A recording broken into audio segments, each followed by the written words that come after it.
Hello friends, मैं अमन कुमार आप सभी का एक बार फिर से स्वागत करता हूं अम्बेडकर एकता एजुकेशन मिशन की क्लासेस के अंदर।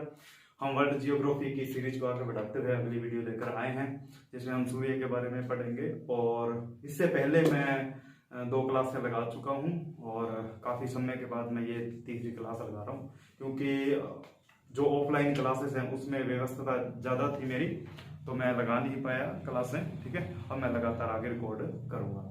चलिए, आज हम पढ़ेंगे सूर्य के बारे में। ठीक है, तो सूर्य के बारे में पढ़ते हुए अपने करते हैं। देखिए दोस्तों, जैसा कि मैंने आपको बताया था कि जो सूर्य है वो एक तारा है।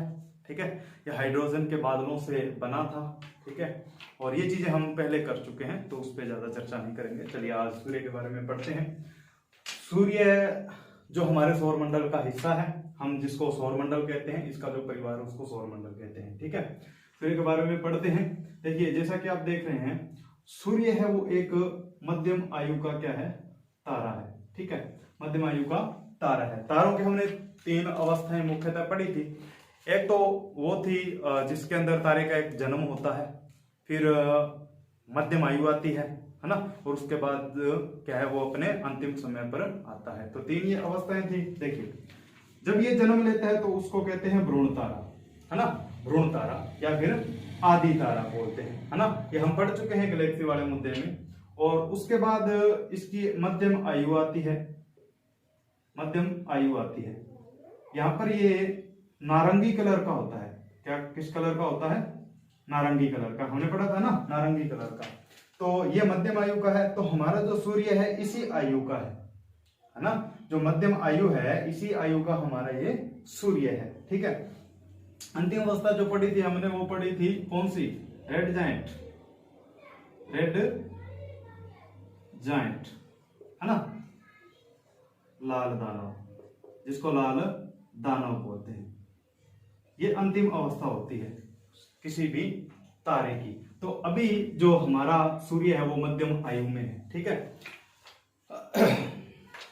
देखिए, आप इनको नोट करते जाएं, नोट्स बनाते जाएं, जैसा मैं बोल रहा हूं आपको वैसा का वैसे लिखते जाएं। ठीक है, और जिससे कि आपके नोट्स अच्छे बनेंगे, चित्रों के माध्यम से आप इनको दर्शाते जाएं। देखिए, इसके जो ये बीच में हिस्सा होता है, जो यानी कि इसका जो करोड़ होता है, उसको बोलते हैं केंद्र।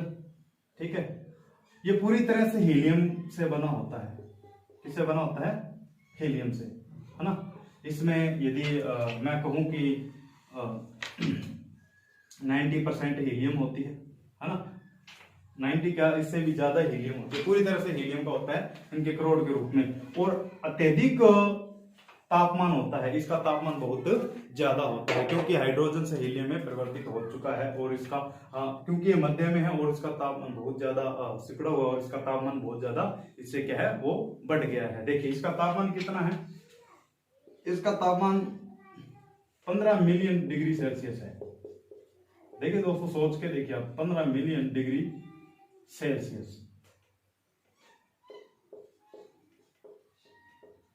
इसके केंद्र का तापमान, इसके केंद्र का तापमान कितना है?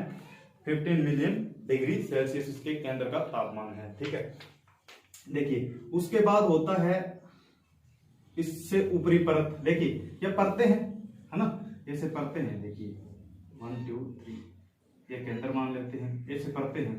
ठीक है, ये विकिरण क्षेत्र, इस प्रकार से ऊपर परतें चल रही हैं। ठीक है, आप समझ जाएंगे इसको। ठीक है, अब देखिए, केंद्र जो कि पूरी तरह से हीलियम का है ना। उसके बाद कौन सा है? विकिरण क्षेत्र, इसको बोलते हैं विकिरण क्षेत्र। ठीक, जो इससे ऊपर वाली परत होती है, ठीक है, इसको बोलते हैं, यहां पे लिख रहा हूं मैं इस परत को, संवहनी क्षेत्र। क्या? संवहनी क्षेत्र। ठीक है, कितनी परतें हुई? केंद्र हुआ, विकिरण क्षेत्र हुआ दूसरा, तीसरी संवहनी क्षेत्र।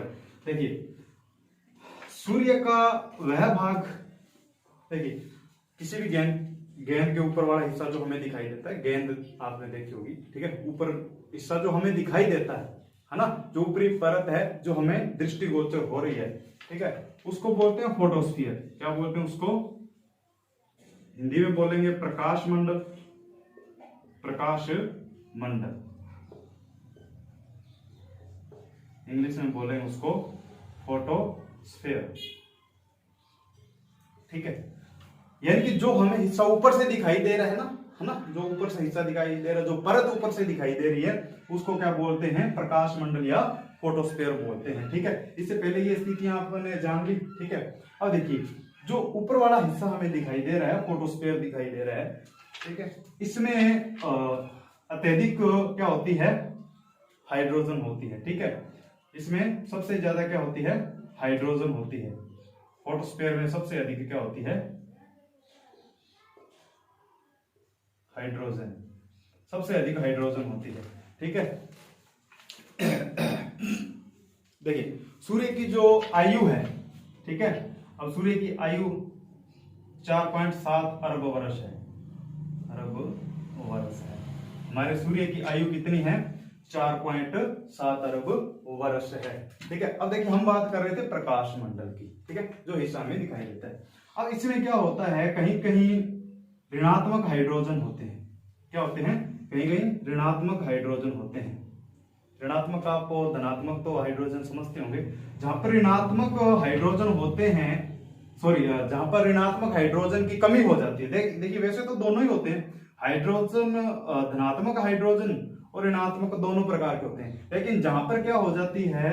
ऋणात्मक हाइड्रोजन की कमी हो जाती है। ध्यान से सुनना इसको, वैसे तो दोनों के होते हैं, धनात्मक हाइड्रोजन होता है और ऋणात्मक, दोनों होते हैं हर जगह। ठीक है, पूरे के पूरे किस पर? प्रकाश मंडल के ऊपर। लेकिन कहीं कहीं क्या हो जाता है? ऋणात्मक हाइड्रोजन होते हैं, उनकी कमी हो जाती है। ठीक है, तो वहां पर क्या है? वो हिस्सा अत्यधिक लाल दिखाई देता है। वो क्या है? अत्यधिक लाल दिखाई देगा। वैसे तो ये पूरा एक नारंगी कलर सा दिखाई दे रहा है। ठीक है, इस प्रकार से, और कहीं कहीं इस प्रकार से वो क्या है? लाल कलर का दिखाई देगा। ठीक है, तो वहां पर इसका मतलब ये है कि वहां पर ऋणात्मक जो हाइड्रोजन है उसकी कमी हो चुकी है। यहां तक बात समझ में आई कि क्या हुआ? ऋणात्मक हाइड्रोजन की कमी होने पर उसको क्या बोलेंगे? उसको बोलेंगे क्रोमोस्फीयर। जहां पर ऋणात्मक हाइड्रोजन की कमी हो जाती है, वो हिस्सा लाल दिखाई देता है, उसको बोलते हैं क्रोमोस्फीयर। क्या बोलते हैं उसको? क्रोमोस्फीयर। ठीक है, अब ये क्रोमोस्फीयर है। ये दोस्तों जो क्रोमोस्फीयर है, यहां पर क्या होता है?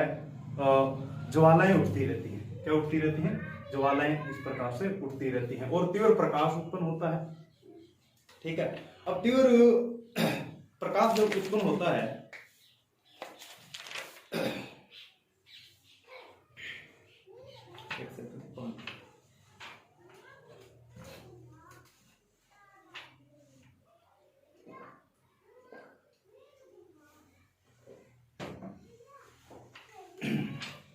देखिए जहां पर तीव्र, मैंने पानी पिया, सॉरी, जहां पर तीव्र प्रकाश उत्पन्न होता है उसको बोलते हैं सोलर फ्लेयर। जहां पर देखिए क्रोमोस्फीयर में यहां पर क्या होता है? ज्वालाएं उठती हैं। ठीक है, और तीव्र क्या होता है? प्रकाश उत्पन्न होता है। क्या होता है? तीव्र प्रकाश उत्पन्न होता है, तो उसको क्या बोलते हैं? Solar flare. सोलर फ्लेयर, सौर ज्वाला, है ना? ये सौर ज्वालाएं उठती रहती हैं। ठीक है, ये सौर ज्वालाएं लगातार क्या है? सूर्य के ऊपर उठती रहती हैं। किसके कारण? कहां पर उठती हैं? ये क्रोमोस्फीयर के ऊपर। ठीक है, और देखिए जो हिस्सा हमें दिखाई देता है प्रकाश मंडल कहलाता है। इनके जो नारंगी कलर का है या चाहे किसी भी कलर का हो, ठीक है, मतलब लाल कलर का हो सकता है, तो उसी के अंदर एक हिस्सा क्या कहलाता है?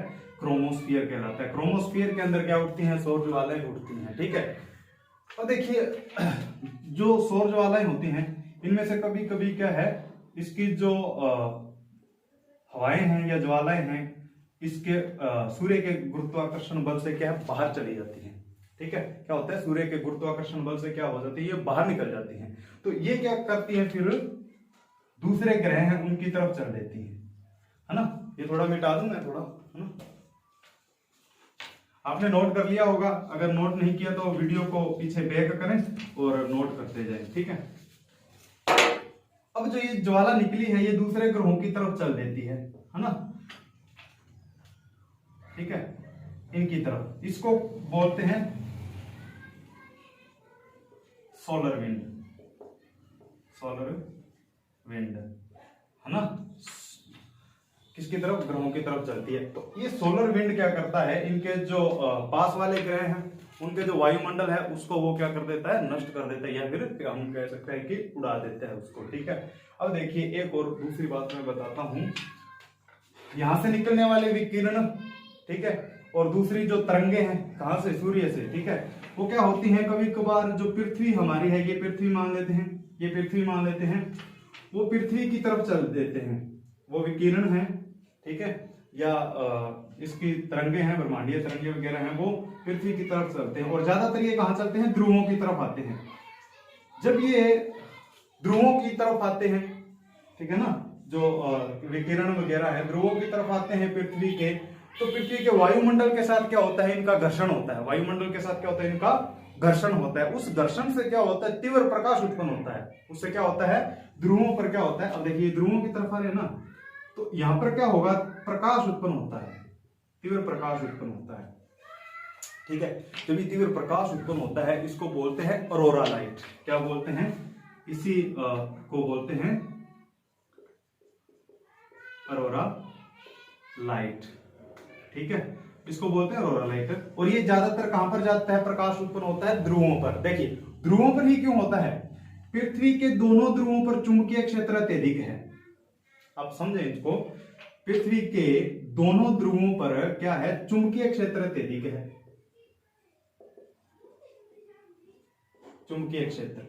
अब चुंबकीय क्षेत्र का मतलब मेरा है गुरुत्वाकर्षण, गुरुत्वाकर्षण अत्यधिक है, कहां पर है, पृथ्वी के ध्रुवों पर है। इसको ध्यान से समझें आप कि पृथ्वी के ध्रुवों पर क्या है, गुरुत्वाकर्षण बल अत्यधिक है, इसीलिए जो भी चीजें हैं अत्यधिक, जो उल्कापिंड वगैरह है वो ध्रुवों के पास आसपास गिरते हैं, क्योंकि वो क्या है, अपने गुरुत्वाकर्षण बल के कारण उसको अपनी ओर खींच लेती है। तो इसी प्रकार जो ये यहाँ से उत्पन्न होने वाली सौर ज्वाला वगैरह या जो वायुमंडल में प्रवेश करती है विकिरण क्षेत्र वगैरह, ठीक है, तो वो ध्रुवों की तरफ जाते हैं, तो ध्रुवों पर ही ये प्रकाश उत्पन्न होता है, उसी को क्या बोलते हैं, अरोरा लाइट बोलते हैं, ठीक है।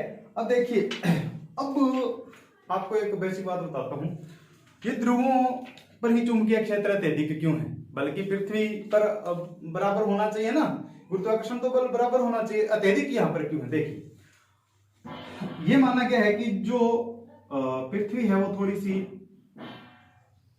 इस प्रकार है, और यहां पर क्या है, जो क्रोड है ध्रुवों के पास क्या है, अत्यधिक पास में, यानी कि यहाँ की जो पृथ्वी की परत है ये मोटी है, समझे आप इनको, यहां वाली जो परत है ये देखिए, यहां से लेकर यहां तक जो परत है ये मोटी है, किसकी, पृथ्वी की, ये दोनों परतें क्या हैं, मोटी हैं।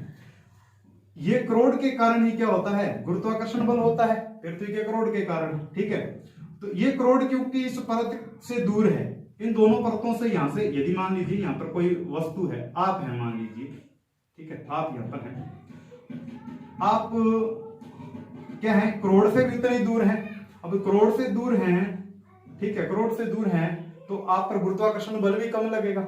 अब देखिए मान लीजिए आप यहां पे आ जाएं, अब आप क्रोड के नजदीक हो गए ना, है ना, कहने का मतलब यहां पर पृथ्वी की क्या परत है, मोटी परत है, इसलिए यहां पर गुरुत्वाकर्षण बल ध्रुवों की अपेक्षा कम होता तो है बट कम होता है। इसलिए आप देखेंगे जो भी अरोरा लाइट वगैरह है वो ज्यादातर किसकी तरफ जाती है, ध्रुवों की तरफ जाती है, इसीलिए जो अरोरा लाइट चमकती है वो ध्रुवों पर चमकती है, ठीक है। यहां तक बात समझ में आई आपको, सूर्य के बारे में पढ़ रहे हैं अपने, इसको मैं मिटा रहा हूं, आप नोट करते जाएं। अब देखिए जो पृथ्वी के उत्तरी ध्रुव पर जो अरोरा लाइट होती है, अरोरा लाइट की बात करें अपने, ठीक है, समझ में तो आ रही होगी आपको, ठीक है, कोशिश कर रहा हूं समझाने की पूरी अच्छी तरह से। यहां पर जो अरोरा लाइट उत्पन्न होती है इसको अरोरा बोरियालिस बोलते हैं, इसको क्या बोलते हैं, अरोरा बोरियालिस, ठीक है, अरोरा बोरियालिस। और जो यहां पर तीव्र प्रकाश उत्पन्न होता है इसको अरोरा ऑस्ट्रालिस,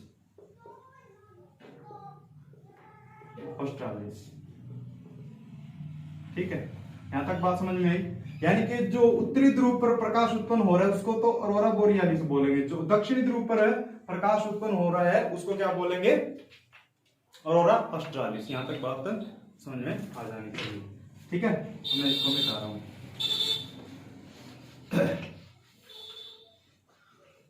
अब देखिए हमने ये पढ़ा यहाँ पर कि जो इसके केंद्र का तापमान है वो 15 मिलियन डिग्री सेल्सियस है। तो बात करते हैं इसकी ऊपरी सतह है ना। ऊपरी सतह को क्या बोला था अपने? फोटोस्फीयर, फोटोस्फीयर बोला था, ठीक है, फोटोस्फीयर बोला था। अब इसका तापमान कितना है? इसका तापमान है 5500 डिग्री सेल्सियस, ठीक है। इसके ऊपरी जो प्रकाश मंडल है, इसको हिंदी में बोलेंगे प्रकाश मंडल, प्रकाश मंडल। ये प्रकाश मंडल की क्या है? इसका तापमान है सूर्य के, ठीक है, जो हमें दिखाई देता है, जो हमें हिस्सा ऊपर से दिखाई दे रहा है। अब देखिए जो ये प्रकाश मंडल है, मैंने कहा यहाँ पर जो सौर ज्वालाएं उठती है, ठीक है, यहाँ पर सौर ज्वालाएं उठी, ठीक है। तो यहाँ पर क्या होता है, थोड़े समय के लिए स्थान क्या हो जाएगा? ठंडा हो जाएगा। जहां से देखिए, जहां से ऊर्जा निकली, अचानक ऊर्जा निकली, ठीक है, जहां से निकली है वहां पर क्या स्थान, वो क्या हो जाता है? वो ठंडा हो जाता है। थोड़े समय के लिए वो ठंडा हो जाएगा। अब देखिए जो स्थान थोड़ा ठंडा होगा तो वो कैसा दिखाई देगा, है ना? वहां पे काला दिखाई देगा ना। तो अब देखिए यहां से मान लेते हैं सौर ज्वाला उठी थी, तो यहाँ पे थोड़े समय के लिए क्या हो गया? स्थान काला पड़ गया, है ना। तो इसी को बोलते हैं सौर कलंक। इसको क्या बोलते हैं? सौर कलंक बोलते हैं, ठीक है। क्या बोलते हैं? सौर कलंक बोलते हैं। अब देखिए इस प्रकार से धब्बा पड़ गया, ठीक है, इस प्रकार से।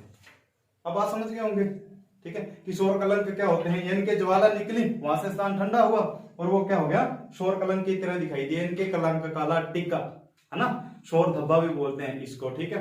तो ये क्या हुआ? अब देखिए हाँ, इसको समझे आप। बीच में तो पूरा गहराई से, मतलब गहरा दिखाई जो दे रहा है ना, उसको तो बोलते हैं अम्बरा। सौर कलंक की बात कर रहा हूं मैं। किसकी बात कर रहा हूं? सौर कलंक की बात कर रहा हूं। अम्बरा, है ना, अम्बरा जो पूरा गहरा दिखाई दे रहा है। अब जो इसके आसपास भी थोड़ा सा हल्का ऐसे दिखाई देगा, ठीक है। जो इसके आसपास वाला जो हिस्सा दिखाई दे रहा है उसको पेनुम्ब्रा, क्या? पेनुम्ब्रा। जो गहरा हिस्सा है, गहरा काला हिस्सा है, उसको अम्बरा बोला जाता है। और उससे थोड़ा जस्ट आसपास वाला हिस्सा, है ना, वो क्या कहलाता है? पेनुम्ब्रा कहलाता है। तो ये सौर कलंक में अपने को बात याद रखनी है, ठीक है। देखिए 3-4 बातें और रही है इसकी सूर्य की, ठीक है। तो फिर सूर्य, देखिए सूर्य आप एक बार जान लीजिए इसको बस, ठीक है। और इसके जो आंतरिक हिस्से वगैरह हैं इसका नहीं कोई पूछेगा। यदि पूछेगा भी आपसे तो एग्जामिनर पूछेगा फोटोस्फीयर, प्रकाश मंडल वगैरह का भी जो कौन सा हिस्सा हमें दिखाई देते उसको क्या बोलते हैं, तो वो चीजें आपसे पूछी जाएंगी, ठीक है। तो उस पर फोकस ज्यादा रखें, लेकिन ये अपने को जानना जरूरी है ना, क्योंकि देखिए हर चीज जाननी जरूरी होती है। हम इस सौर मंडल में रह रहे हैं, है ना, तो हमें पता होना चाहिए कि हमारे सौरमंडल का निर्माण कैसे हुआ, जिस पृथ्वी पर हम रह रहे हैं उस पृथ्वी का निर्माण कैसे हुआ, ये जानना जरूरी है हमारे लिए, है ना। तो इसलिए ये बेहद जरूरी है। हर चीज को हम परीक्षा की दृष्टि से देखिए परीक्षा की दृष्टि से देखना तो जरूरी है, लेकिन थोड़ा क्या है, वैसे भी जानकारी होनी चाहिए, है ना। तो ये बात होगी। अब देखिए कोरोना की बात करते हैं। अब देखिए जब सूर्य ग्रहण लग जाता है, इसके ऊपर मान लेते हैं कि सूर्य ग्रहण लग चुका है, ठीक है, ये पूरा काला सा धब्बा दिखाई दे रहा है सूर्य का, मतलब ठीक है, इनके सूर्य दिखाई नहीं दे रहा, लेकिन इसके ऊपर हल्की हल्की हमें ऐसे चमकती हुई परत दिखाई देगी। आज साइडों से एक चक्कर दिखाई देगा, ऐसे रोशनी छोड़ता हुआ ना, एक चक्कर सा आपने देखा होगा कभी। ये हल्का हल्का दिखाई दे रहा है, ये काला है और इसके आसपास थोड़ी थोड़ी रोशनी दिखाई दे रही है। इसी को क्या बोलते हैं? किरीट बोलते हैं। तो किरीट बोल दीजिए आप इसको, या कोरोना बोल दीजिए। कोरोना तो आपको याद रह जाएगा, पूरी दुनिया को याद हो गया कोरोना, तो है ना, कोरोना पूरी दुनिया को याद हो चुका है, तो आपको तो याद हो जाना चाहिए, है ना, कि ये जो एक सर्कल सा दिखाई देता है, एक रिंग सी दिखाई देती है, उसको क्या बोलते हैं? कोरोना बोलते हैं, सूर्य की, ठीक है। तो क्रीट या कोरोना उस चीज को बोला जाता है, ठीक है। देखिए हम इसकी एज की बात करते हैं। सूर्य की एज है 4.7 लाख अरब वर्ष, सॉरी ये थोड़ा गलत बता दिया मैंने, 4.7 अरब वर्ष है, अरब वर्ष है। सूर्य की आयु की बात करें, सूर्य की आयु कितनी है, 4.7 अरब वर्ष है। तो ये तो सूर्य के बारे में मोटी मोटी जानकारी थी अपने, ठीक है। इसको मैं मिटा रहा हूं पूरे को, ठीक है। आप देखिए, आप चित्र जरूर बनाते जाएं, ठीक है। आप जैसा भी बनाए अपने हिसाब से चित्र जरूर बनाते जाएं। आपको ऐसे लिखने की जरूरत पड़ेगी, लेकिन चित्रों के माध्यम से लिखें। आप जितना भी लिखें चित्रों के माध्यम से लिखें, आप जितना उसके चित्रों को देखते हुए उसको लिखते जाएं, ठीक है।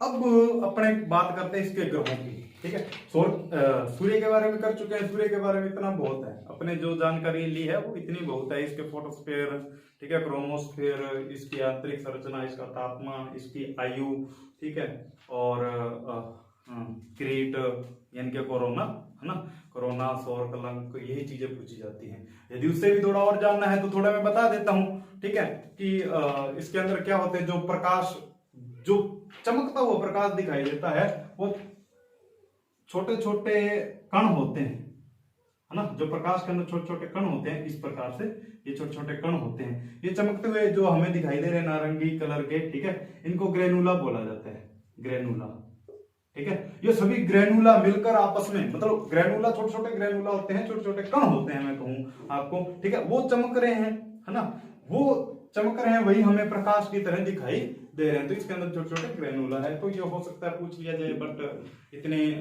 जरूरत नहीं है इसके अंदर भी कोई आपसे पूछे, बट जानना जरूरी है, ठीक है। अब बात करते हैं इसके ग्रहों की, है ना। बड़े ध्यान से समझेंगे हम, यहां से क्वेश्चन आते हैं। देखिए, ये तो है हमारा सूर्य, ठीक। अक्सर पूछा जाता है इनके ग्रहों का क्रम, इनके ग्रहों की संख्या। देखिए, संख्या पूछी जाती है, क्रम पूछा जाता है। क्रम दो प्रकार का पूछा जाता है, आकार के आधार पर, ठीक है, आकार के आधार पर और स्थिति के आधार पर, है ना, कि ये यहां से लेकर कौन से हैं। बाहरी ग्रहों के बारे में और आंतरिक ग्रहों के बारे में क्रम भी पूछ लिया जाता है, ठीक है। क्रम, आकार के, और अब अपने को यही ध्यान से समझना है। यदि आपने एक बार समझ लिया ना इनका क्रम, है ना, तो आप भूलेंगे नहीं, ये मेरी गारंटी है। आपने एक बार इसका क्रम ध्यान से देख लिया, ठीक है, और इसके आकार को ध्यान से समझ लिया, तो आपके लिए कोई दिक्कत नहीं है। मैं आपको समझाऊंगा, बड़े डिटेल से समझाऊंगा, कोई दिक्कत वाली बात नहीं, आपको कोई दिक्कत नहीं आएगी, ठीक है। तो सबसे पहले हमारा जो ग्रह है वो है बुध। कौन सा है? बुध है, ठीक है। नंबर 1 बुध, उसके बाद शुक्र, ठीक है, उसके बाद पृथ्वी, हमारी पृथ्वी, ठीक, उसके बाद मंगल, ठीक है, ये मंगल है, मंगल। और उसके बाद एक क्षुद्र पट्टी एस्ट्रॉइड बोलते हैं जिसको, है ना। तो पत्थर के टुकड़े मान सकते हैं आप, इनको चट्टाने मान सकते हैं। ऐसी चट्टाने जो घूम रही हैं सूर्य के आसपास, है ना, चट्टानों की एक पट्टी है, आप इनको देखेंगे तो उसको क्या बोलते हैं? क्षुद्र पट्टी बोलते हैं, एस्ट्रॉइड बेल्ट बोलते हैं जिसको, ठीक है। अब देखिए, यहां पर आ जाता है हमारा बृहस्पति हमारे सौरमंडल का सबसे बड़ा ग्रह है। उसके बाद शनि, ठीक है, उसके बाद इसको बोलेंगे अरुण, ठीक है, और इसको बोलेंगे वरुण, ठीक। अब देखिए, कोई दिक्कत वाली बात नहीं है आपको क्रम याद करने में, ठीक है। सबसे पहले बुध और शुक्र दो सबसे पास में वाले हैं। हमारी पृथ्वी क्या है? 3 नंबर पर है, ठीक है, पृथ्वी, मंगल, ये क्या कहलाते हैं? सभी आंतरिक ग्रह कहलाते हैं। जो अंदर वाले 4 हैं कौन कौन से, आप यहाँ पे थोड़ा दोहरा लेंगे तो याद हो जाएगा आपको। बुध, शुक्र, पृथ्वी और मंगल, ये सभी ग्रह कहलाते हैं आंतरिक ग्रह। क्या कहलाते हैं? आंतरिक ग्रह कहलाते हैं। अब देखिए, इनको आंतरिक ग्रह क्यों बोला जाता है ना? आंतरिक ग्रह क्यों बोला जाता है? यानी कि अंदर वाले ग्रह। अब अंदर वाले कैसे? किसके अंदर, है ना? क्षुद्र पट्टी के अंदर। ये क्षुद्र पट्टी है ना। असल में देखिए, यहाँ पे छोटा सा चित्र बना के मैं बता रहा हूँ आपको समझ। ये सूर्य है, ठीक है, यहाँ पर ग्रह है, ये घूम रहे हैं, ग्रह घूम रहे हैं इसके आसपास, ऐसे चक्कर लगा रहे हैं ग्रह। इसी प्रकार ये क्षुद्र पट्टी है, ठीक है, इसके साइडों में से क्षुद्र पट्टी भी है। ये तो ग्रह हो गए, ये आंतरिक ग्रह हो गए, और क्षुद्र पट्टी के जो बाहर वाले ग्रह इसके आसपास चक्कर लगा रहे हैं ये, ठीक है, ये बाहरी ग्रह कहलाते हैं। ये कौन से ग्रह कहलाते हैं? बाहरी ग्रह। यही फर्क है बस, ठीक है। और थोड़ा और मैं समझाता हूं आपको। अंदर वाले 4 बुध, शुक्र, पृथ्वी और मंगल, ये तो कहलाते हैं आंतरिक, जिन्हें पार्थिव ग्रह भी बोलते हैं। क्या बोलते हैं? पार्थिव ग्रह बोलते हैं। आंतरिक ग्रहों को ही पार्थिव ग्रह बोलते हैं, ठीक है। और इनको बोलते हैं बाह्य ग्रह। क्या? बाह्य ग्रह या फिर जोवियन ग्रह, जोवियन ग्रह, ठीक है। अब देखिए, क्षुद्र पट्टी के जो अंदर हैं, क्षुद्र पट्टी के जो अंदर वाले हिस्से हैं उसको आंतरिक ग्रह बोला जाता है, और क्षुद्र पट्टी के जो बाहर वाले हिस्से हैं उनको बाह्य ग्रह बोला जाता है। जो अंदर वाले उनको पार्थिव और बाहर वालों को जोवियन। अब देखिए, पार्थिव और जोवियन में क्या अंतर है मैं बताता हूं। हाँ, इसको समझिए पहले आप कि इनको पार्थिव क्यों बोला गया। पार्थिव का मतलब होता है ठोस, है ना, जो ठोस है ना, जो हिस्सा ठोस है उसको क्या बोलते हैं? पार्थिव बोलते हैं। इनके जो पत्थर की तरह है ना, पार्थिव, है ना। और जोवियन होते हैं जो कठोर नहीं है ना, जिनकी सतह कठोर नहीं है, ठीक है, वो क्या कहलाते हैं? जोवियन ग्रह कहलाते हैं। अब देखिए आप, हम भट्टे पे ईंट पकाते हैं ना, जो भट्टे के बिल्कुल केंद्र में होती हैं ईंटें, इनके तापमान के बिल्कुल केंद्र में होती हैं, वो अत्यधिक पक्की हो जाती हैं, इनके ज्यादा पक जाती हैं तो वो क्या हो जाती है? अत्यधिक ठोस हो जाती हैं, है ना। और जो ईंटें थोड़ी दूर होती हैं, ठीक है ना, जिनको ताप कम मिलता है तो वो क्या होती है? थोड़ी, मतलब जिसको पीली ईंट बोलते हैं, है ना, कमजोर ईंट बोलते हैं जिनको तापमान कम मिला वो कमजोर ईंट है, जिनको तापमान अत्यधिक मिला वो क्या है? ठोस ईंट है। तो देखिए, ये सूर्य के पास में है ना, ये 4 ग्रह हैं, सूर्य के पास में है, इनको तापमान भी ज्यादा मिल रहा है, तो इसका मतलब क्या हुआ? ये क्या हो जाएंगे? ठोस हो जाएंगे। अब जो दूर वाले हैं इनको तापमान क्या मिला? कम मिला, तो ये क्या हो जाएंगे? जोवियन ग्रह हो जाएंगे, ठीक है। तो इस प्रकार से इनको जोवियन ग्रह बोला गया है और इनको पार्थिव ग्रह बोला गया। इनका क्रम आप याद कर लीजिएगा, बस इनका वैसे आप कर लेंगे। पृथ्वी, शनि, अरुण और वरुण, बस इतना है। बुध, शुक्र, पृथ्वी, मंगल, ठीक है। मुश्किल नहीं है, थोड़ा कोई खास मुश्किल नहीं, ठीक है। अब देखिए, आकार के आधार पर पूछ लेते हैं कि आकार के आधार पर इनका कर्म क्या है। देखिए, ये इनकी डिटेल भी मैं करवाऊंगा आगे। देखिए, आकार के आधार पर ये सेम कर्म होगा, यही कर्म होगा। सबसे बड़ा बृहस्पति, फिर शनि और फिर अरुण और वरुण। आकार के आधार पर भी देखो, इसके अंदर भी थोड़ा मैं रीजन बता दूं। आकार उनका ही बड़ा होगा, आकार उनका बड़ा होगा जिनका घनत्व कम है ना, घनापन कम है, और जिनका घनापन अत्यधिक है उनका आकार भी छोटा होगा। अब देखिए, आप रुई है, उसको ज्यादा सिकोड़ के देखेंगे तो छोटा आकार हो जाएगा, सिकुड़ा हुआ, यानी कि उसका घनत्व बढ़ाएंगे तो वो सिकुड़ जाएगा, है ना। और घनत्व कम कर देंगे तो आकार बड़ा हो जाएगा।